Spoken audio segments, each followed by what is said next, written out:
आज हम जिस फिल्म की बात करेंगे उसका नाम है वार हंट। और फिल्म के स्टार्ट में दिखाया जाता है कि कुछ जर्मन सोल्जर्स प्लेन के जरिए कुछ लेके जा रहे हैं और अचानक ही उनके प्लेन से बहुत सारे बर्ड्स टकराते हैं और इसी वजह से उनका प्लेन तबाह हो जाता है। अगले सीन में हमें नजर आता है कि यूएसए की आर्मी के कुछ जवान उस प्लेन को ढूंढने जा रहे हैं और इस टीम को लीड सर्जन ब्रीवर कर रहा है, लेकिन उसका बॉस अपना एक खास बंदा जिसका नाम माउस है उसे उसके साथ अटैच कर देता है और आखिरकार ये तमाम टीम जंगल की तरफ चली जाती है और जैक्सन अपने बेस में आ जाता है और वो एक रिकॉर्डिंग सुनता है जिसमें उसे ट्री ऑफ लाइफ सुनाई देता है। और यहाँ पता चलता है कि ये मूवी एक हॉरर मूवी है और इसका वार से कुछ लेना देना नहीं बल्कि ये ट्री ऑफ लाइफ पर बनाई गई है। इसके बाद वो एक बुक खोल के देखता है जिसमें ट्री ऑफ लाइफ के बारे में लिखा हुआ था। असल में इस बुक के दो हिस्से हैं, इनमें से एक जैक्सन के पास है जबकि दूसरा उसी प्लेन में है जिसका एक्सीडेंट हुआ था। उधर जंगल में उन्हें एक जर्मन फ्लैग मिलता है और उसी वक्त सब देखते हैं कि सभी जर्मन फौजियों को किसी ने मारकर दरख्तों से लटकाया हुआ था और ऐसा लग रहा था कि जैसे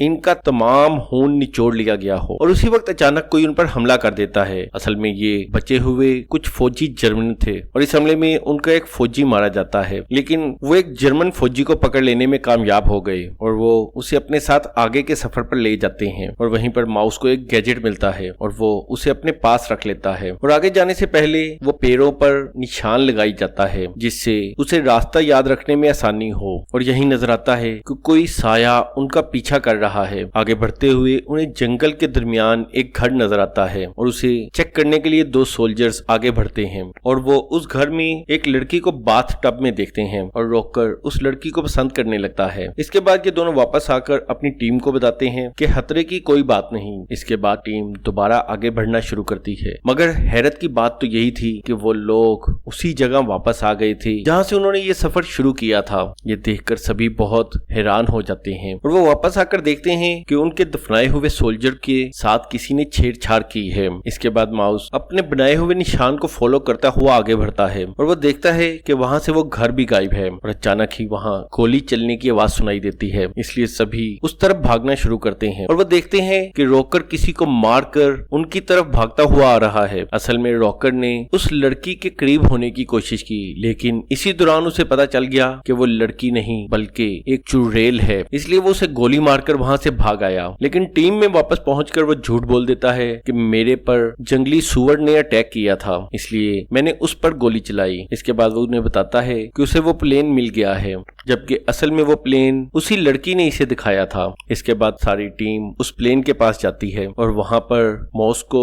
एक डब्बे में कुछ फोटोज मिलते हैं जिनमें उसी ट्री ऑफ लाइफ का इमेज था। इसके बाद एक सोल्जर सार्जेंट से कहता है कि अब हमें वापस जाना चाहिए क्योंकि हमने अपना मिशन मुकम्मल कर लिया, लेकिन सार्जेंट उसे मना कर देता है और वो कहता है कि हम बचे हुए सर्वाइवर्स को भी ढूंढेंगे। इसके बाद वो जंगल में आगे चले जाते हैं और यहाँ नजर आता है कि उस चुड़ैल के करीब जाने की वजह से रॉकर को एक अजीब सी बीमारी हो जाती है और वहीं पर एक जर्मन फौजी जो कि एक टीले के पीछे छुपा हुआ था उन पर हमला कर देता है और उनके एक साथी को मार देता है, लेकिन मॉस उसे मार देने में कामयाब हो जाता है। लेकिन मारने के बाद जब वो उसे चेक करते हैं तो उसके जिस्म से सिर्फ कौवों के पर निकलते हैं और ये देखकर वो सब हैरान रह जाते हैं। अगले सीन में मॉस और रॉकर गड्ढा खोदते नजर आते हैं और वहीं मॉस रॉकर से पूछता है कि वो उस लड़की के बारे में बताए जो उसे उस घर में नजर आई थी, लेकिन रॉकर उसे कुछ भी नहीं बताता बल्कि वो खुद को मारने की कोशिश करता है, लेकिन मॉस उसे बचा लेता है और इसके बाद वो उसे एक इंजेक्शन लगाकर बेहोश कर देते हैं। और इस सब के दौरान वो जर्मन सोल्जर इनकी कैद से भाग जाता है और उसे पकड़ने के लिए दो सोल्जर उसके पीछे जाते हैं, लेकिन वहीं पर एक चुड़ैल आ जाती है और वहां पता चलता है कि वो चुड़ैल जर्मन फौजियों को अपना हथियार बनाकर यूज कर रही है और उस जर्मन फौजी को इस सब के बारे में पता था। एक दफा फिर वो उस जर्मन फौजी को पकड़ लेने में कामयाब हो जाते हैं। इसके बाद वो उस जर्मन फौजी से पूछगछ करते हैं और यही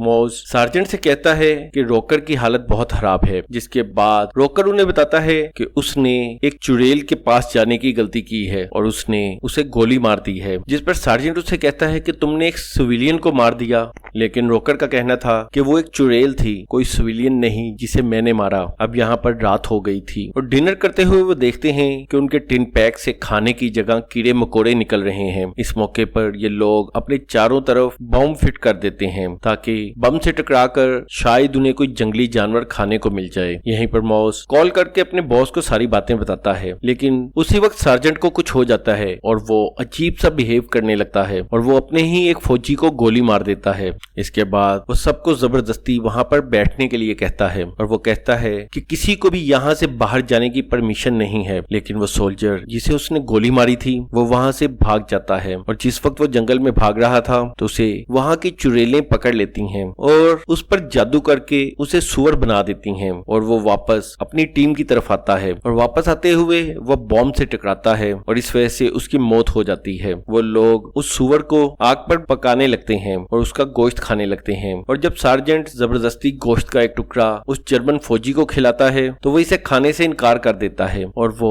आग पर लटके हुए सुअर को देखता है और उसी वक्त वो सुअर उनके सोल्जर में बदल जाता है और उसी वक्त वहां पर चुड़ैलें आ जाती हैं और वो एक एक करके सभी को मारने लगती हैं और सबसे पहले वो वहां पर मौजूद जर्मन सोल्जर को मारती हैं, मगर ये लोग फायरिंग करके उन्हें वहां से भगा देने में कामयाब हो जाते हैं और आखिरकार सुबह हो जाती है। लेकिन सुबह इन्हें पता चलता है कि सार्जेंट वहां पर नहीं है। अब मॉस बचे हुए लोगों को कहता है कि हमें मिलकर एक टीम बनानी होगी और इन चुड़ैलों को मारना होगा। इसके बाद ये लोग आगे की तरफ बढ़ते हैं और अब इसे मॉस लीड कर रहा था। आगे जाने पर इन्हें सार्जेंट नजर आता है, मगर वो अचानक ही इन लोगों पर हमला कर देता है और अपने ही एक फौजी को मार देता है और वहीं पर चुड़ैलें 3 लोगों को मारकर उनके जिस्म से उनका खून निकाल लेती हैं और यहाँ सार्जेंट मॉस को मारने ही वाला था कि एक जख्मी सोल्जर उसे पीछे से गोली मार देता है और सार्जेंट की वहीं पर मौत हो जाती है और अब सिर्फ 2 सोल्जर्स ही बचे थे, एक मॉस और दूसरा वो जिसने सर्जन को शूट किया था और इसका नाम फ्रीमैन है। इसके बाद मॉस अपने बॉस जैक्सन को कॉल करके उसे तमाम बातें बताता है और इसके बाद जैक्सन भी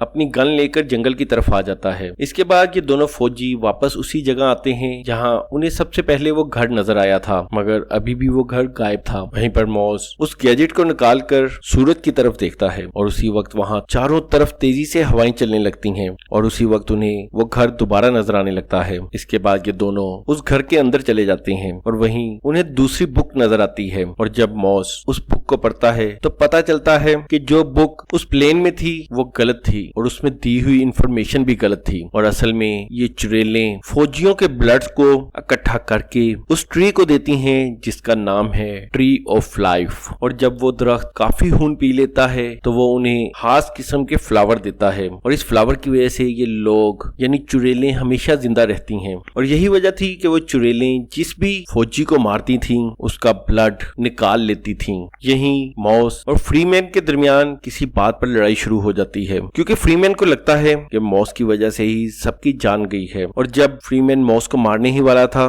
तो उसी वक्त उन्हें वहां एक अजीब सा दरवाजा नजर आता है और उसके दूसरी तरफ से अजीब सी आवाजें आ रही थी। वो दोनों उसके अंदर चले जाते हैं और अंदर उन्हें ट्री ऑफ लाइफ नजर आता है और वहां उन्हें फौजियों का खून भी नजर आता है और वहीं उन्हें वो चुड़ैल भी नजर आती है जिन्हें रॉकर ने गोली मारी थी। फ्रीमैन जब उसके पास जाने की कोशिश करता है तो रॉकर आकर उसे मारना शुरू कर देता है। असल में रॉकर पर उन लोगों ने कब्जा कर लिया था। वहीं रॉकर मॉस को मारकर बेहोश कर देता है और इसके बाद वो उन दोनों को एक जगह बंद कर देता है। अगले सीन में वो चुड़ैलें मजीद फौजियों का ब्लड लेकर वहां आती हैं और उस ट्री की जड़ में डालती हैं, जिसके बाद उस ट्री में फूल आते हैं और वो उस फूल का रस मरी हुई चुड़ैल के मुंह में डालती है जिससे वो एक दफा फिर जिंदा हो जाती है। वहीं एक चुड़ैल रॉकर को कहती है कि उन दोनों फौजियों को भी लेकर आओ, लेकिन वहां मॉस और फ्रीमैन अपने बंधे हुए हाथों को खोल लेने में कामयाब हो जाते हैं और मौका मिलने पर वो रॉकर को मार देते हैं और वो बाहर आकर चुड़ैल पर हमला कर देते हैं। लेकिन चुड़ैलों की ताकत के आगे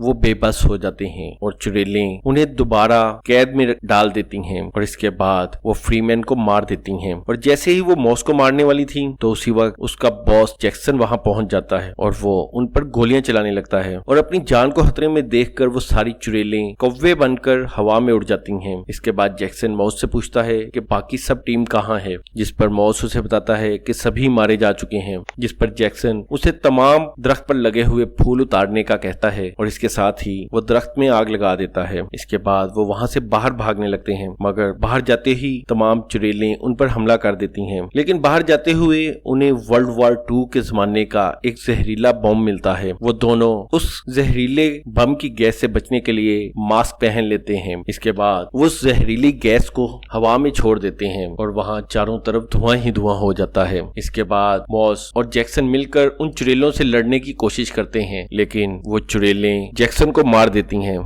लेकिन मॉस किसी तरह उस घर को आग लगाकर उससे बाहर भाग आता है। अगले सीन में नजर आता है कि मॉस जंगल में गिरा हुआ है और वहां पर जर्मन फौजी आ गए, लेकिन जब वो उसके चेहरे से मास्क हटाते हैं तो नजर आता है कि वो मॉस नहीं बल्कि वो उन तीनों चुड़ैलों में से एक थी। और यहाँ हमें पता चलता है कि उस घर के अंदर मॉस और जैक्सन दोनों ही मारे जा चुके हैं और इसके बाद ये मूवी यहीं पर एंड हो जाती है।